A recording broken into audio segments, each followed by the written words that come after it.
میری بیٹی جوان ہوئی، حضرت ابو بکر آئے نماز پڑھنے کے لیے مسجد میں نے کہا ابو بکر میری بیٹی جوانی ہو گئی ہے، رشتہ کر لو۔ حضرت عمر، ابو بکر خاموش۔ کچھ دنوں کے میں حیران ہوا، میں کہہ رہا ہوں اور یہ رشتہ نہیں کر رہے۔ پھر عثمان آئے، ان کو کہہ دیا عمر نے بیٹی جوان ہو گئی ہے، رشتہ کر لو، وہ بھی کوئی جواب نہیں دے رہے۔ کچھ دنوں کے بعد ایسا ہوا، حضرت عمر کہنے لگے کہ میرے گھر میں اللہ کے نبی کے رشتے کا پیغام آ گیا۔ فرمانے لگا ہاں اب میں سمجھا تھا ابو بکر کیوں خاموش تھے، عثمان کیوں خاموش تھے، اللہ کیا کچھ اور کہتا۔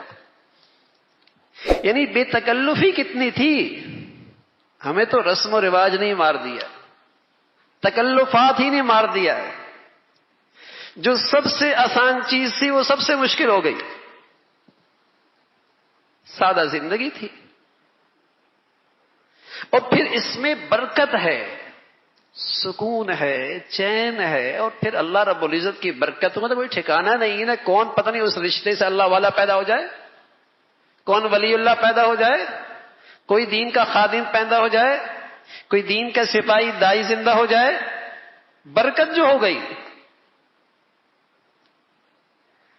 لیکن اگر اس پہلے موقع پر بھی اگر ہم نے کچھ ایسا کر لیا جس سے برکت روٹ جائے تو زیادتی تو ہم نے بھی کی نا۔ وہ بچے تو بچے ہوتے ہیں، ان کی تو عمر جوانی کی ہوتی ہے، یہ تو بڑوں کی ذمہ داری ہے نا، بڑوں کو دیکھنا ہے نا کہ نکاح کو عبادت تو رہنے دو، اسے عبادت رہنے دو، اسے گناہوں کا مجموعہ نہ بناؤ۔ اس کا ریئیکشن ہوتا ہے، گناہوں کا ریئیکشن ہوتا ہے، گناہوں کی نحوستیں ہوا کرتی ہیں۔ تو سادہ کم خرچ والی شادی، کم نکاح شادی کم خرچ والی۔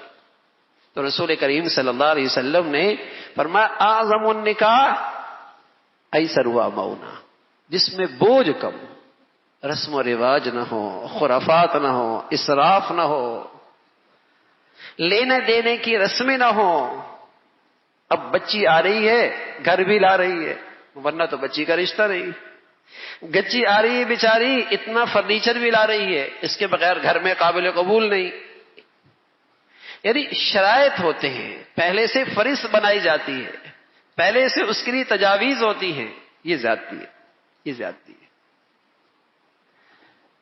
تو ہمارا دین سراسر رحمت ہے، اس میں سراسر اللہ کی رحمت ہی رحمت ہے، اس میں آسانیاں ہی آسانیاں ہے۔